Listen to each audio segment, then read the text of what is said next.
तुम्हारे पीछे बैठ खड़ा होगा।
आज हम लोग फिर से 2 दिन के बाद कुशक ड्रेन पे फिर से खड़े हुए हैं और जब ये कभी ड्रेन बना होगा, बनाने वालों ने ये नहीं सोचा कि आने वाले समय में जब ये भर जाएगा तो इसका डिसिल्टिंग कैसे होगा।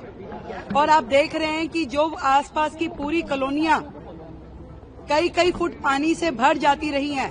पॉश कॉलोनियां यहाँ हमारी सांसद हमारे साथ में खड़ी हैं और उनमें पानी भर जाता तो किसी के पास समाधान नहीं था कि ये आखिर पानी खड़ा है, कहां से इसका डिसिल्टिंग पेंडिंग है और किस तरीके से उसको चेक किया जाना चाहिए। आप देख रहे हैं कि आज इस पूरे ड्रेन पे हमने कट लगवा करके इस पे इतना बड़ा ये नाला है और इसमें किसी भी प्रकार के सफाई का कोई प्रोविजन रखा नहीं गया था। आज अलग अलग मशीनों के द्वारा हम यहाँ पे ट्रायल कर रहे हैं कि जो वर्षों से पड़ी हुई सिल्ट, जो चट्टान बन चुकी है, जो पत्थर बन चुकी है, उसका डिसिल्टिंग किस माध्यम से किया जाए। हमने अपनी सरकार की सारी प्रकार की मशीनरी को यहाँ आज बुला रखा है। यहाँ पर फायर की मशीनें भी लगी हुई हैं, यहाँ पे दिल्ली सरकार वाली भी है, पीडब्ल्यूडी से super sucker, every machine is here कि किस तरीके से उस सिल्ट को काटा जाए, उसमें से उसको डीसिल्ट किया जाए। और भी हमने अलग अलग एजेंसीज को यहाँ इन्वाइट किया है कि वो हमें इसका समाधान दें कि किस प्रकार से इस सिल्ट को हम रिमूव कर सकते हैं इस ड्रेन से, ताकि आने वाले मौसम में जल भराव की दिक्कतें शहर में ना हो। और ये काम जो है दिल्ली की सारी ड्रेन्स पे किया जाएगा और बिल्कुल बारिश के मौसम के लिए दिल्ली तैयार की जा रही है कि पूरी दिल्ली में जल भराव की दिक्कतें ना हो, डिसिल्टिंग नालों की प्रॉपर हो जाए। उसका एक्शन प्लान आज से अभी से हमारी पूरी टीम काम पे लगी है और कोई भी स्टोन अनटर्न्ड हम नहीं छोड़ेंगे। हर काम कैसे संभव है उसमें हमारे सांसद, हमारे विधायक, हमारे मंत्री, पूरी टीम सड़कों पर है। हर जगह से जहां से भी हमें एक्सपेक्टेड संभावनाएं हैं कि कहां दिल्ली को कल को परेशानी होने वाली है, उन सारे आयामों पे दिल्ली सरकार काम कर रही है और बिल्कुल मिल करके एक विकसित दिल्ली के लिए, एक ऐसी दिल्ली जिसमें लोगों की समस्याओं का समाधान करने के लिए हम लोग प्रयासरत हैं। आज इस नाले पे खड़े होकर के घंटों से इसी काम को देखा जा रहा है कि इस नाले की डिसिल्टिंग के हर संभव कोशिशें यहाँ की जा रही हैं और इसको हम करेंगे। धन्यवाद। सिसोदिया ने ट्वीट किया है, कह रहे हैं कि यमुना तो साफ हो ही जाएगी अगर आप घरों से ही निकलने वाले टीवरों को उनको पहले गलियों में रोक रहे हैं तो यमुना अपने आप साफ हो जाएगी। कहाँ रुकेगा? कोई कटोरा लेकर के नालों को रोक सकता है क्या? आप उसका समाधान देख रहे हैं। आज आप देख रहे हैं कि हम यहाँ बड़ी ड्रेन पे खड़े हैं और बड़ी ड्रेन का डिसिल्टिंग, जब तक ये बड़ी ड्रेन साफ नहीं होंगी, गलियों के अंदर की नालियां, पीडब्ल्यूडी के 60 फुटा रोडों के जो नाले हैं वो पानी बाहर नहीं आ सकता। आज हम सबसे बड़े पॉइंट पे, जिसकी किसी ने कल्पना भी नहीं की थी कि ये नाला बना दिया इतना बड़ा, उसके ऊपर आपने लेंटर डाला हुआ है, कम से कम भी 15 इंच मोटा इसमें लेंटर डला हुआ है, परंतु कोई ये देखने वाला नहीं था कि कल को जब ये भर जाएगा तो ये सफाई कैसे होगी। तो आज सारे एक्सपेक्ट अगर वर्किंग हो रही है, आज यहाँ हम लोग सड़कों पे खड़े होकर के काम कर रहे हैं, तो ये समझिए कि हमारी जो वर्किंग है वो बिल्कुल जमीन पे खड़े होकर काम करने। हम कोई ऐसी कमरे में बैठ करके अपने ताकीदें नहीं कस रहे हैं कि आपने क्या कह दिया और क्या नहीं कह दिया।